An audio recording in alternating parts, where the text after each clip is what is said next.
கும்பராசி. அந்த கும்ப கலசம் போல உயர்ந்த உள்ளத்துக்கு சொந்தக்காரங்க. நீங்க யோசிக்கிறத உலகம் இன்னுமே புரிஞ்சுக்காம தாங்க இருக்கு. ஆனா உங்க மனசு ஓடுற திசை எதிர்காலத்துக்கு.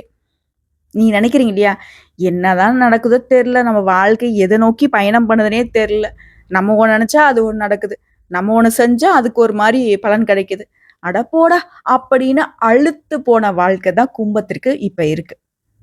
இந்த வருஷம் தொடங்கி 10 மாசம் முழுசா முடிஞ்சு போச்சு. கடைசி இந்த 2 மாசம் முடிஞ்சிட அந்த வருஷமே அப்படிங்கிற மாதிரி ஒரு நினப்பு நம்மக்கிட்ட இருக்கு. ஆனா இப்போ இந்த பதிவு என்னன்னா, உங்களுக்கு அதிர்ஷ்டம் திரும்பக்கூடிய நேரம்னு சொல்றேன். உங்களுடைய விதியை மாத்தி எழுதக்கூடிய நேரம்னு நான் சொல்றேன். அது எப்படி? இந்த கடைசி 60 நாள் என்ன என் தெய்வமா என் வாழ்க்கையை மாத்தி கொடுக்க போகுது? ஆமா. நமக்கு நடக்கூடிய நல்லதுக்கும் கெட்டதுக்கும் கிரகங்கள் பொறுப்பேற்கிறாங்கன்னு நான் அடிக்கடி சொல்லிட்டு இருக்கேன். ஜோதிட ரீதியா இதுதான் உண்மை. நம்ம கூட சொல்றேன், என்ன கிரகமோ தெரியல நான் கஷ்டப்படுறேன். கிரகங்கள் தான் நம்முடைய நல்லதுக்கும் கெட்டதுக்கும் பொறுப்பேற்கக்கூடிய அமைப்பு. நம்முடைய அதிபதி ஒரு ஆளா இருப்பாரு.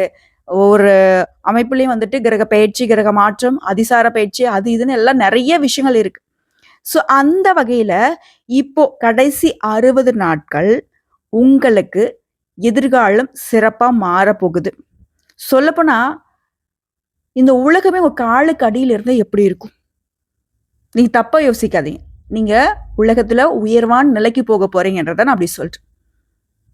நீலாம் என் காலு கீழடா அப்படின்னு ஒரு சிலர் விளையாட்டா பேசுவோம் இல்லையா, அது போலன்னு வச்சுக்கோங்களேன். உங்களுடைய கஷ்டமும் நஷ்டமும் காலு கீழே போக போகுது. நீங்க ஒசந்து நிக்க போறீங்கன்னு வச்சுக்கோங்க. அது எப்படி? எந்த கிரகம் எனக்கு சாதகமா இருக்க போகுது? குருவின் ஆசீர்வாதம், சனி பகவானுடைய சோதனை காலம். சோதனை முடிஞ்சு குருடைய ஆசீர்வாதம் வேலை செய்ய போகுது. இப்போ உங்க வாழ்க்கைக்கு சனி பகவான், குரு பகவான், செவ்வாய் பகவான், சுக்கிரன் மற்றும் புதன் பகவான், இந்த 5 கிரகங்கள் பொறுப்பேற்கிறாங்க இந்த 60 நாட்களுக்கு. சனி பகவான் உடைய அதிபதி, உடைய குரு இல்லையா? சனி இப்போ உங்களுக்கு 12ஆம் பாவத்துல நுழைஞ்சிருக்கிறதுனால சில சோதனைகள் இருக்கும். ஆனா அது விதியை மாற்றக்கூடிய ஒரு பயிற்சியா தான் இருக்கும். பழைய பிரச்சனைகள் இப்போ திருத்தப்பட போகுது. பிரச்சனை எல்லாம் ஒளியுது, புதிய வழி திறக்குது. குரு ஒரு ராசியில சூரிய ஒளியை போல வெளிச்சம் தர போறாரு. அவரு உங்களுடைய யோசனை, உங்களுடைய செயல்பாடுகளை மாற்றி வைக்கிறார். இது நாளைக்கு இப்படி பண்ணப்பா, இது செட் ஆகல, நான் சொல்ற மாதிரி பண்ணு, வெற்றி, சக்சஸ் அப்படிங்கிற மாதிரி. ஸோ வாய்ப்பு கொடுக்குறாரு. குடும்பம், கல்வி, தொழில் எல்லாத்துலயுமே ஒரு புதிய உயரத்தை நீங்க எட்ட போறீங்க. அடுத்து செவ்வாய் உடைய செயல்பாடுகளுக்கு வேகத்தை கூட்டி கொடுக்குறாரு. இந்த வேகம் பத்தாது தம்பி, இன்னும் இன்னும் இன்னும் அப்படிங்கிற மாதிரி வேகமா செயல்பட வைக்கிறாரு. வேகமாக பலன்களையும் கொடுக்கிறாரு. அதே போல உடைய பயணங்கள், வணிக முயற்சிகள், ப்ராஜெக்ட் அப்ரூவல் ஆகிறது, இது எல்லாமே நிறைவேறும். சனி பகவான் எப்படி உங்களுக்கு நல்லது கெட்டதுக்கு பொறுப்பாளியும், அதே போல செவ்வாய் பகவான் வலிமையான கிரகம். இவர் சிறப்பா இருந்துட்டா போதும், யாராலையும் உங்களை ஒன்றும் பண்ண முடியாது. ஸோ இவர் உங்களுக்கு சாதகமா நிற்கிறார். அடுத்து சுக்கிரன் மற்றும் புதன். சுக்கிர பகவான் சாதகமா இருந்துட்டா காதல் வாழ்க்கை, குடும்ப வாழ்க்கை, திருமண வாழ்க்கை என்ன வேணா சிறப்பா மாறும். நட்பு ரீதியா, தொழில் ரீதியா ஏகபோக வாழ்க்கை ஜம்முன்னு அமையும். ஸோ அவர் உங்களுக்கு சாதகம். புதன் புத்தி தெளிவா இருந்தா நினைச்சதை சாதிச்சிடலாம், அதுவுமே சிறப்பா இருக்கு. ஸோ நட்பு வட்டம், சமூகத்துல செல்வாக்கு, கலை, மீடியா, இது போன்ற விஷயங்கள்ல புகழ் வரப்போகுது. மொத்தத்துல கும்ப ராசிகளுக்கு இந்த கடைசி 60 நாட்கள் உங்க வாழ்க்கையில மாற்றத்துக்கான ஆரம்பம். சனி உங்களை சோதிச்சாரு, குரு உங்களுக்கு ஆசீர்வாதம் கொடுக்குறாரு. இந்த இரண்டனுடைய சேர்க்கை உங்களுக்கு புது பிறப்பு மாதிரி இருக்க போகுதுங்க. இதுல குறிப்பா ஆண்களுக்கு, கும்பராசி, நீண்ட நாள் நீங்க திட்டம் போட்ட விஷயங்கள் இப்போ முடிவடையும். திட்டம் போட்டது போல உங்களுடைய எதிர்பார்ப்புக்கு தகுந்தாற் போல உங்களுடைய செயல்பாடுகள் வெற்றியை பெறும். தொழில புதிய வாய்ப்பு கிடைக்கும். வெளிநாட்டுக்கு போறதுக்கான அமைப்பு இருக்கு. வெளிநாட்டுல இருந்து நல்ல கம்பெனில இருந்து உங்களுக்கு அழைப்பு வரும். ப்ரொமோஷனுக்கான ஆல்ரெடி நான் வெளிநாட்டுல வேலை பார்த்துட்டு இருக்கேன், பதவி உயர்வு கிடைக்கும். நல்ல நிறுவனத்துல பெரிய சம்பளத்துல வேலை கிடைக்கும். அதே போல தொழில் செய்றீங்களா, சிறப்பா இருக்கு. சிலருக்கு சொத்து வாங்கக்கூடிய, வண்டி வாகனம் வாங்கக்கூடிய ஆசைகள் எல்லாமே நிறைவேறும். திடீர் வருமானம் வரும். பங்குச்சந்தை, போனஸ், இன்சென்டிவ், இது போல ஏதாவது. அதே போல எப்போ யாருக்காவது பணம் கொடுத்துருப்பீங்க, இப்போ அது டபுள் மடங்கா வரும். வட்டி முதலும் சேரும். எப்போ ஏதோ ஒரு விஷயத்துல முதலீடு பண்ணியிருப்பீங்க, அது திரும்ப கிடைக்கும்.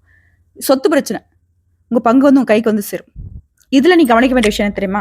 நண்பர்கள் மீதான நம்பிக்கையை அளவோட வச்சுக்கோங்க. அதே போல அவங்களுக்கு பின்னாடி ஏதாவது பேக்ரவுண்ட் இருக்கா?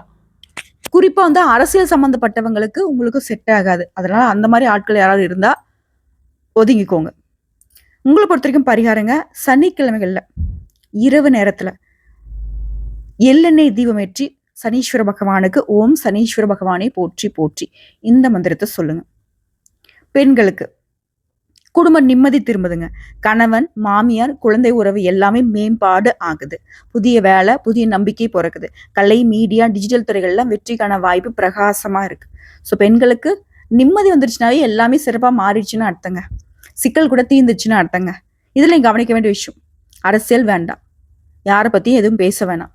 அதே போல நம்ம வேலை செய்யக்கூடிய இடங்கள்ல, தொழில் பண்ணக்கூடிய இடங்கள்ல சண்டை சச்சரவை தவிர்க்கணும். கோவப்படக்கூடாது. மனசை நிறைவா வச்சுக்கோங்க. உங்களுக்கு பிடிச்ச விஷயங்களை செய்யுங்க. பூஜை பண்ணுங்க. கோயிலுக்குள்ளனா போயிட்டு வாங்க. மன அமைதி வேணும் இப்போ. ஏன்னா வரக்கூடிய வாய்ப்புகள் நம்ம கரெக்டாக பயன்படுத்தினா ஃபர்ஸ்ட் நம்ம மனசு அமைதிப்படணும். ஓகேங்களா? அதே போல மாணவர்கள், குருவின் பார்வையால நல்ல கான்சென்ட்ரேஷன் இருக்கும். மெமரி பவர் அதிகமா இருக்கு. நல்லா படிப்பீங்க. நல்ல மதிப்பெண்கள் கிடைக்கும். பிடிச்ச கல்லூரிகள்ல, பிடிச்ச துறைகள்ல படிக்க போறிய வாய்ப்பு இருக்கு. வெளிநாட்டுக்கு போறதுக்கான வாய்ப்பு இருக்கு. தேர்வு எழுதுறவங்க, உயர்கல்விக்காக, அப்புறம் பிஹெச்டி படிக்கிறன்றதுக்காக வெளிநாட்டுக்கு போறதுக்கெல்லாம் வாய்ப்பு அமையுது. அதே போல சயின்ஸ், டெக்னாலஜி, ஏஐ, ரிசர்ச் இது போன்ற துறைகள்ல பிரகாசமா இருக்க போறீங்க. உங்களை பொறுத்த வரைக்கும் கல்வியில சிறப்படைய, போட்டித் தேர்வுகளில் வெற்றி பெற வியாழக்கிழமையில குரு பகவானுக்கு மஞ்சள் வஸ்திரம் சாற்றி, மஞ்சள் மலர்களால் அலங்காரம் பண்ணி, கடலை பருப்பை நைவேத்தியமா வச்சு வரக்கூடிய பக்தர்களுக்கு தானம் கொடுக்க சிறப்பு. குறிப்பா இந்த நாள்ல மஞ்சள் நிற அது பருப்போ இல்ல வாழைப்பழமோ, மஞ்சள் நிறத்துல கூடிய உடைகளோ தானம் கொடுங்க. குரு பகவானுடைய அனுகிரகம் பரிபூர்ணமா கிடைக்கும். அதே போல வெளிநாட்டிலே இருக்கீங்க, இல்ல வெளிநாட்டுக்கு வேலைக்கு போகணும், தொழில் பண்ண போகணும், இல்ல ஏதாவது ஒரு விஷயத்துக்காக வெளிநாட்டுக்கு போகணும்னு முயற்சி பண்றீங்க அப்படின்னாக்கா அது சம்மந்தப்பட்ட விசா, ஜாப் ரினிவல், செட்டில்மெண்ட் இது எல்லாமே நல்லபடியா அமையும். தாய் நாட்டிற்கு திரும்பணும்னு ஆசைப்படுறீங்களா? குடும்பத்தை பத்தின நிம்மதி இல்லாம கஷ்டப்படுறீங்களா? குடும்பத்தில் நிம்மதி திரும்ப வரும். தாய் நாட்டுக்கு திரும்பக்கூடிய வாய்ப்பு அமையும். வெளிநாட்டுல தொழில் அமையும். சிலருக்கு வெளிநாட்டிலேயே புதுசா வீடு கட்டக்கூடிய அமைப்பு இருக்கு. வீடு வாங்கக்கூடிய அமைப்பு இருக்கு. இதுல நீங்க கவனிக்க வேண்டிய விஷயம், கணக்கு வழக்கு கரெக்டா வச்சுக்கோங்க. ஆவண விஷயங்கள்ல அடிக்கடி செக் பண்ணிக்கோங்க. எக்ஸ்ட்ரா கேர்ஃபுல்லா இருக்கணும்.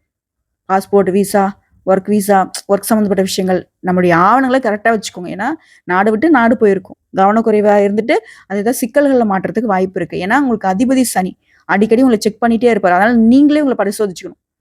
இந்த மறதிக்கிறதுக்கெல்லாம் இடமே கொடுக்கக்கூடாது. சோம்பேறித்தனம் சுத்தமா இருக்கக்கூடாது. அதுக்காக புதுசாக வேலை செய்ய அதை தூக்கு இதை தூக்கலாம் நான் சொல்ல கிடையாது. உங்களுடைய வேலையை திட்டமிட்டு செயல்படுங்கன்னு மட்டும் தான் சொல்றேன். அதே போல தொழில் செய்யக்கூடியவங்க, ஆண்களோ பெண்களோ, சின்னவங்களோ பெரியவங்களோ, சின்ன தொழில் பண்றீங்களோ பெரிய தொழில் பண்றீங்களோ, உங்களை பொறுத்த வரைக்கும் IT, finance, online, digital business எல்லாத்துலேயுமே வளர்ச்சி பார்க்கக்கூடிய அமைப்பு. புதிய டீலிங் கிடைக்கும், பார்ட்னர்ஷிப் கிடைக்கும், கொலாபரேஷன் வெற்றியாகும். கூடுதொழில் சொல்கிறோம் இல்லையா, அது போல். அதே போல் புதுசாக இதை தொடங்கணும்னு நினச்சாக்க இப்போ உங்களுக்கு வெற்றிங்க. புதுசாக தொழில் தொடங்கணும்னு நினைக்கிறீங்களா? பண்ணுங்க. ஆனால் கடன் வாங்கி தொழில் பண்ணுறேன், கண்டிப்பாக கடன் வாங்கிட்டாவே சனி பகவானுக்கு பிடிக்காது. சனி ரொம்ப சோதனையை கொடுத்துருவார்.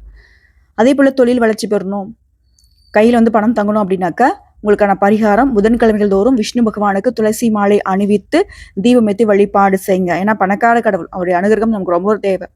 குறிப்பாக பெருமாளை வழிபாடு செஞ்சினாக்கா மகாலட்சுமி தாருடைய அனுகிரகம் பரிபூர்ணமாக கிடைக்கும். ஏன்னா அவங்களுடைய நெஞ்சத்தில் தான் குடியிருக்காங்க இல்லையா?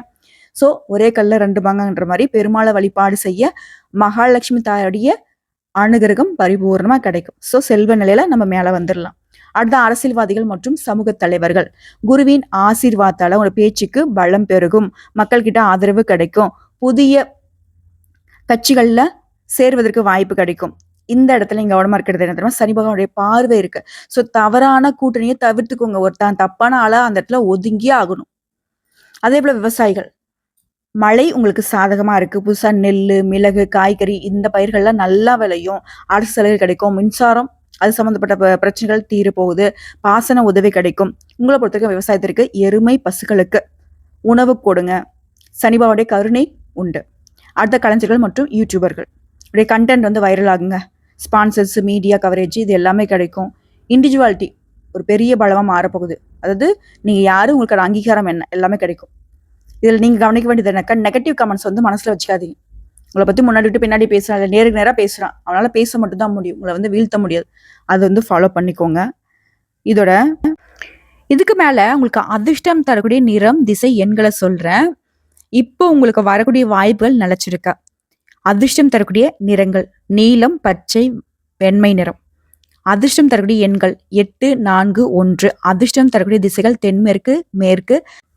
அதிர்ஷ்டம் தரக்கூடிய கிழமைகள் புதன் மற்றும் சனிங்க. இதெல்லாம் உங்களுக்கு வந்து எந்தெந்த மாதிரியான விஷயங்களுக்கு தேவையோ அதை வந்து ஃபாலோ பண்ணிக்கோங்க. அதிர்ஷ்டம் தரக்கூடிய கோவில்கள் திருநள்ளாறு சனீஸ்வரர் கோயில் சனி பரிகாரத்திற்கு, கஞ்சனூர் சுக்கரன் கோவில் பொருளாதார மேம்பாட்டிற்கு, திருவேலூர் தட்சிணாமூர்த்தி ஸ்தலம் குருவுடைய அருளை பெறுவதற்கு, அதே போல ஆலங்குடி குருஸ்தலம். சரிங்களா? ஒரே ஒரு விஷயம் மட்டும் சொல்றேன். கும்பராசிக்கான சனி உங்களை சோதிச்சாரு, குரு உங்களை வந்து பாதுகாக்க முயற்சி பண்ணாரு. இப்போ வந்து குரு பகவான் வந்துட்டு சனி பகவானுடைய சோதனையை தடுத்து நிறுத்துறாரு. குரு பகவானுடைய செயல்பாடை பார்த்துட்டு சனி பகவான் என்ன நினைச்சிட்டாராமா, நான் இவங்களுக்கு அதிபதியா இருந்துட்டு இவங்களுக்கு இது நாள் வரைக்கும் நான் கஷ்டம் தான் கொடுத்தேன் இல்லையா, எனக்கு புரிய வச்சுட்டேன், சரி நான் இனிமேல் எதுவும் பண்ண மாட்டேன், நீ நிறைய விஷயங்கள்ல இவங்களுக்கு ஆதரவா இருன்னு குரு கிட்ட சொல்லிட்டாராமா. அதுதான் உங்களுக்கு நடக்க போகுது. ஸோ இந்த 2 கிரகங்களும் சேர்ந்து உங்க வாழ்க்கையை மேல தூக்கி வைக்க போறாங்க. நீங்க எதிர்காலத்தை பார்க்க போறீங்க. ஆனா இப்போ விதி உங்க பக்கம் திரும்புது. அதிர்ஷ்ட காத்து உங்க பக்கம், காலம் உங்க கையில. இது உங்களுடைய வளர்ச்சி, வெற்றி, புகழை அடையக்கூடிய தருணம். இதோட கும்ப ராசிக்கு அதிபதி சனி. சனி பகவானுடைய அருள் இல்லாம உங்களுக்கு எதுவுமே நகராது. சனியுடைய கருணை பெறணும்னா திருநள்ளாறு தான் உங்களுக்கு அதிர்ஷ்டம் தரக்கூடிய பூமி. இது வந்து நோட் பண்ணிக்கோங்க. திருநள்ளாறு சனீஸ்வரர் கோவில் சனி பகவானுடைய பரிகார ஸ்தலம் இல்லையா, கருணை வடிவாக தரிசனம் கொடுக்கிறார். சனிக்கிழமை அல்லது அமாவாசை நாள்ல நீங்க வந்து அங்க இருக்கிற மாதிரி பார்த்துக்கோங்க. காலையில 6 மணி to 9 மணி இந்த நேரங்கள்ல நீங்க வழிபாடு செய்யறது ரொம்ப நல்லதுங்க. அதே போல கோயிலுக்கு போறதுக்கு முன்னாடி அங்க இருக்கக்கூடிய குளத்துல சிறிது நீரை வந்து தலையில ஊத்திக்கோங்க. குளிச்சு எழுதுறது சிறப்பு. அதே போல நேசிக்கப்படாத ஒருத்தரை மன்னிச்சிட்டு மனசுக்குள்ள, நான் என்ன சொல்றேன்னு புரியுதுங்களா உங்களுக்கு? உங்களுக்கு பிடிக்காத ஒருத்தரை, உங்களுக்கு ஒருத்தர் மேல கோவம் இருக்குன்னு வச்சுக்கோங்களேன், அவங்கள வந்து மன்னிச்சிருங்க. இனி அவங்கள பத்தி எனக்கு பேச்சே இல்லப்பா அப்படின்ற நீங்க விட்டு ஒதுக்குனா கூட சரி. ஆனா யார் மீதும் உங்களுக்கு கோபமோ பகையோ இருக்கக்கூடாது. அதை விட்டுட்டு மனசுக்குள்ள மனசார ஓம் சனீஸ்வராய நமக அப்படின்னு சொல்லிக்கிட்டே அந்த கோயிலுக்குள்ள நுழையணும். கருப்பு எல் நெய் தீபம் ஏற்றி 8 முறை சனீஸ்வரோடைய பிரகாரத்தை சுற்றி வரணும். கோயிலுக்கு வெளியே உள்ள பசுக்கள் மற்றும் பிச்சைக்காரங்களுக்கு உங்களால முடிஞ்ச அளவுக்கு உதவி பண்ணுங்க. அது உணவோ, உடையோ, பணமோ ஏதாவது ஒரு வகையில. சரிங்களா? அதே போல யாரு கூட நம்ம போகலாம்? கோயிலுக்கு போறேன் அப்படின்னாக்க ஃப்ரெண்ட்ஸ் கூட போட்டுமா அப்படி இப்படின்னு கேட்பீங்க. குடும்பத்தோட போனா ரொம்ப நல்லது. சனி வந்து குடும்பத்துடைய நிம்மதியை கொடுப்பார். ஆனா மனசு வந்து அமைதியா இல்லைன்னா தனியா போனாலும் பரவாயில்லதான். முக்கியமா உங்க மனசுல எந்த ஒரு கோபதாபமும் இருக்கக்கூடாது. நியாயம் இருக்கணும். நீங்க வந்து வேண்டது அங்க வந்து நியாயமா இருக்கணும். ஏன்னா சனி பகவானை பொறுத்த வரைக்கும் நல்லது கெட்டதுக்கு பொறுப்பாளி. நீ நல்லது செஞ்சா நல்லது, கெட்டது பண்ணா கெட்டது. நல்லவனுக்கு நல்லவன், கெட்டவனுக்கு கெட்டவன். சரியா? அதுக்காக இது நாள் வரைக்கும் உங்களை சோதிச்சாரு அப்படின்னாக்கா நீங்க கெட்டவங்க நான் சொல்ல வரல. அது உங்களுடைய அமைப்பு. சரிங்களா? அதே போல சுக்கிர பகவானுடைய கோயில் கஞ்சனூர் பொருளாதார மேம்பாட்டுக்கு சுக்கிர பகவானை வழிபாடு செய்யறதுனால பணவரவு திறக்கும். என்னதான் ஆகுதுன்னு தெரியல, சம்பாதிக்கிற பணம் எங்க போகுதுன்னு தெரியல, செலவு மண்ல செலவு வருது, வீண் செலவு, வரைய செலவு, தண்ட செலவா போகுது. எங்க வருது எங்க போகுதுன்னே தெரிய மாட்டேது சொல்றவங்களுக்கு பணத்துடைய கவர்ச்சி இருக்கணும். பணம் ஆடம்பரத்துக்கு காரணமான கிரகம் இவர் தான். ஸோ இவருடைய அமைப்பை நமக்கு வந்து நம்ம பக்கம் திருப்பணும்னா வெள்ளிக்கிழமைகள் தோறும் காலையில 8 மணிலிருந்து 10 மணி வரைக்கும் வெள்ளை நிற ஆடையை அணிஞ்சுக்கிட்டு பால் நெய்வேத்தியம் கொடுத்து தீபம் ஏற்றி நவகிரகங்களை விட்டுக்கிட்டு சுக்கிர பகவானுக்கு வழிபாடு பண்ணணும். அதே போல அன்றைய நாள்ல ஓம் சுக்கிராய நமக இந்த மந்திரத்தை 11 முறை ஜபம் பண்ணணும். கோயிலுக்கு பக்கத்துல இருக்கக்கூடிய துளசி செடியில கொஞ்சமா தண்ணி ஊத்தி நமஸ்காரம் பண்ணிக்கோங்க. துளசி வழிபாடு சுக்கிர பகவானுக்கு ரொம்ப பிடிக்கும். அதே போல வெள்ளிக்கிழமைகள்ல மகாலட்சுமி தாயாரி வழிபாடு செய்யறதுமே உங்களுக்கு சுக்கிர பகவானுடைய அனுகிரகத்தை பெற்றுக் கொடுக்கும். அதே போல அன்றைய நாள்ல நீங்க செய்ய வேண்டிய தானம் பால், தயிர், இது போல வெள்ளை நிறத்துல கூடிய பொருட்களை நீங்க தானம் கொடுக்கலாம். வெள்ளை நிற உடை தானம் கொடுக்கறதும் சிறப்பு தான். செய்யவே கூடாது. பண விஷயத்துல வெள்ளிக்கிழமையில யாருக்கிட்டுமே கடன் கொடுக்கறதோ கடன் வாங்குறதோ இருக்கக்கூடாது. சுக்கிரனுடைய நாள்ல பணம் வெளியே போகவே கூடாது. இது வந்து நோட் பண்ணிக்கோங்க. அதே போல திருவேலூர் தட்சிணாமூர்த்தி குருவின் அருள் வேணும்னு சொன்ன இல்லையா, குரு பகவான் தட்சிணாமூர்த்தி வடிவுல தியான நிலையில் இருக்கார். உங்களுடைய மனக்குழப்பம், திசை தெரியாம நிக்கிறேன், முடிவெடுக்க முடியல, இது எல்லாமே மறையணும்னா வியாழக்கிழமையில காலையில 7 to 9 மணி இது வந்து சிறந்த நேரம். இந்த நேரத்துல மஞ்சள் பூ மாலை அணிவிச்சு கடலைப்பருப்பை நைவேத்தியமா கொடுத்து ஓம் குருவே நமக 27 முறை சொல்லி வழிபாடு பண்ணுங்க. அதே போல வீட்டுல வழிபாடு செஞ்சினாக்கா குருவுடைய சிலை இருக்கு இல்ல குருவுடைய படம் இருக்கு அப்படின்னாக்கா அதற்கு மஞ்சள் குங்குமம் வச்சு வழிபாடு பண்ணுங்க. குரு அருள் கிடைக்கும். குடும்பத்தோட இந்த கோவிலுக்கு போனாலும் சரி, அதே போல ஆலங்குடி குருஸ்தலத்துக்கு போயிட்டு வந்தாலும் சரி, குடும்பத்தோட போங்க, ரொம்ப நல்லது. ஏன்னா இவர் வந்து குருவை பொறுத்த வரைக்கும் குழந்தை கிரகம், குடும்பத்துக்கான கிரகம், கணவன் மனைவி ஒத்துமை, எல்லாரும் சிறப்பா இருக்கணும். குறிப்பா குழந்தை பாக்கியம் கிடைக்கணும். தொழில் சிறப்பா அமையணும். உத்தியோகம் சிறப்பா அமையணும். இரட்டிப்பு லாபம் கிடைக்கணும். இரட்டிப்பா பணம் வரணும். பணம் தங்கணும்னாக்கா இவர் தான் பொறுப்பு. அதேபோல பணம், தொழில், நம்பிக்கை இதெல்லாம் வந்து எச்சரிக்கையா இருக்கணும். கும்ப ராசிக்காரங்க இப்ப பணம் வந்து உங்ககிட்ட வந்து சேரும். ஆனா அந்த பணத்த யார்கிட்டயாவது போயி சேர்ற மாரி வச்சுறாதீங்க. உங்ககிட்ட எவ்வளவு பணம் இருக்குங்கிறத நீ யார்ட்டயும் சொல்ல வேண்டாம். நீங்க நம்புறவங்கள தான் சில நேரம் உங்கள ஏமாத்திருப்பாங்க. அதனால யாரையும் நம்பாதீங்க. பண விஷயத்துல, ஒப்பந்தம் போடுற விஷயத்துல, அதேபோல எங்கேயாவது கையெழுத்து போடுறீங்க, செக் குடுக்குறீங்க அப்படின்னாக்கா ரொம்ப கவனமா இருக்கணும். அதேபோல ஏதாவது முக்கியமான முடிவு எடுக்குறீங்க அப்படின்னா, தனியா முடிவு எடுக்காதீங்க. குடும்பத்துல இருக்கவங்க கிட்ட, பெரியவங்க கிட்ட ஆலோசனை கேளுங்க. முடியே நல்லது கெட்டதுக்கு துணை நிற்கக்கூடியவங்க கிட்ட ஆலோசனை கேட்டுட்டு முடிவெடுங்க. எச்சரிக்கையா இருக்க வேண்டிய விஷயம் என்ன தெரியுமா? யாரையும் நம்பக்கூடாது. நான் அவர நம்புனனே, இப்படி பண்ணிட்டாரே, அந்த பேச்சு வரக்கூடாதுனாக்க யாரையும் நம்பாத. அது எது வந்தாலும் சரி, நீங்களே இறங்கி வேலை பாருங்க. அதேபோல வாக்குவாதம் பண்ணாத. வாய் சொல்லு வந்து இங்க பலிக்காது. மத்தவங்க சொல்லிட்டாங்க, அதனால நான் அத செஞ்சேன். இந்த வாய் வாக்கு ஒப்பந்தம்லாம் வேணாம். அதேபோல ஏதாவது சொத்துக்கள வாங்குறீங்க. பத்திரத்தெல்லாம் படிச்சு பார்க்கணும். மூல பத்திரத்துலேருந்து அது என்ன ப்ரொசீஜரோ அது எல்லாத்தையும் படிச்சு பார்த்து, நீங்க எல்லாம் கரெக்ட்டா இருக்கான்னு செக் பண்ணிட்டு தான் கையெழுத்து போடணும். வாங்குறதோ, விக்கிறதோ. அவங்க பார்த்துட்டாங்க, அவங்க செஞ்சுட்டாங்க. யார் மீதும் நம்பிக்கை வச்சு பண்ணிட்டீங்கனாக்க முடிஞ்சுச்சு கதை. கூட பொறந்தவங்களாவே இருந்தாலும் சரிங்க. அடிச்சு சொல்றேன். யாரா இருந்தாலும் சரி, ஒரு முறை நீ செக் பண்ணிக்கோங்க. அதேபோல பழைய கடன அடைக்கிறதுக்கு முன்னாடி, புதிய முதலீட பத்தி சிந்திக்காதீங்க. இருக்கக்கூடிய பணத்த வச்சு உருட்டுங்க. கடன அடைக்கணும். அதுக்காக நான் புதுசா வந்து கடன் வாங்குறேன், கடன் அடைக்கிறேன் அப்படின்லாம் பண்ணக்கூடாது. அதேபோல இப்போ வந்து புதுசா தொழில் தொடங்கக்கூடாது. நேரங்காலம் சிறப்பா தான் இருக்கு. ஆனா, இந்த நேரமும் காலமும் உடைய கஷ்டத்த மறைக்கிறதுக்கு தான் வந்திருக்கு. நீக்கிறதுக்கு வந்திருக்கு. ஓகேவா? சிலருக்கு நண்பர்கள் மற்றும் உறவுக்காரர்கள் வழியில பண இழப்பு ஏற்படுறதுக்கு வாய்ப்பு இருக்கு. ஸோ கவனமா இருங்க. என் ஃப்ரெண்டு சொன்னா, என் சொந்தக்காரன் சொன்னா, அவன் சம்பாதிக்கிறான். நான் கையில இருக்கக்கூடிய பணத்தெல்லாம் போட்டுட்டேன். கடன் வாங்கிட்டேன். அத பண்ணிட்டேன், இத பண்ணிட்டேன், தொழில் தொடங்கிட்டேன். இதுக்கெல்லாம் வேணவே வேணாம். எதையுமே நம்ப வேணாம். யாரையும் நம்ப வேணாம். இதுக்கு எல்லாத்துக்கும் மேல உங்களுக்கு அதிர்ஷ்டத்தை தக்க வைக்கிறதுக்கான வழி சொல்லட்டுமா? ஒவ்வொரு சனிக்கிழமையும் கருப்பு நிறத்துல நாய், பசுவுக்கு உணவு போடுங்க. அதேபோல துளசி செடிக்கு தண்ணி ஊத்துறது, பால் அபிஷேகம் பண்றது. அந்த துளசி செடியை 9 முறை சுத்தி வந்து, ஓம் நமோ நாராயணா இந்த மந்திரத்த சொல்லுங்க. குருவுடைய பார்வை உங்களுக்கு நலமாக இருக்க வியாழக்கிழமைகள்ல குழந்தைகளுக்கு புத்தகம், பேனா ஏதாவது உங்களால முடிஞ்ச உதவிகள அவங்களுக்கு கல்விக்கு உதவி பண்ணுங்க. எப்பவுமே நீலம், கருப்பு இந்த நிறங்கள் உங்களுக்கு அதிர்ஷ்டங்க. இந்த நிறங்கள் வந்துட்டு உங்களுக்கு சக்திய மேம்படுத்தும். இல்லம்மா, இது எனக்கு பிடிக்காது, எங்களுக்கு செட் ஆகாதுன்னு நெனச்சீங்கன்னா, ஒரு கருப்பு கலர்ல இருக்கக்கூடிய, நீல நிறத்துல இருக்கக்கூடிய ஒரு கர்ச்சீஃப கூட வச்சுக்கோங்க. இறுதியா நான் என்ன சொல்றேன்னாக்கா, சனி உங்கள சோதிச்சாலும் அவர் உங்கள தண்டிக்க மாட்டாரு. நெறைய விஷயங்கள கத்துக் குடுத்துருக்காரு. குரு காப்பாத்திருக்காரு. இந்த இருவருடைய சேர்க்கை இப்போ உங்களுக்கு சிறப்பா வேலை செய்து பெரிய மாற்றத்த தரப்போகுது. பணம் வரும், மன அமைதி திரும்பும், உறவுகள் பலப்படுது. இத நினைவுல வச்சுக்கோங்க. யாரையுமே முழுசா நம்பாதீங்க. உங்க உழைப்ப மட்டும் நம்புங்க. உங்கள மட்டும் நம்புங்க. அதுதான் உங்களுக்கு மிகப்பெரிய அதிர்ஷ்டத்த கொண்டு வந்து சேர்க்கும். அவ்வளவுதாங்க கும்பராசிக்காரங்க. உங்க வாழ்க்கையை மாற்றக்கூடிய கடைசி 60 நாட்கள் இப்படிதான் இருக்க போகுது. கோயிலுக்கு போங்க, பரிகாரம் பண்ணுங்க, எச்சரிக்கையா இருங்க. இத மட்டும் ஃபாலோ பண்ணிட்டா நம்முடைய வெற்றியை யாராலையும் தடுக்க முடியாது. சொல்லப்போனா அந்த தெய்வமே நினைச்சாலும் தடுக்க முடியாது. நம்ம சிறப்பாக வாழ்வது. நல்லதே நடக்கட்டும், நல்லது மட்டுமே நடக்கட்டும். வாழ்த்துக்களுங்க.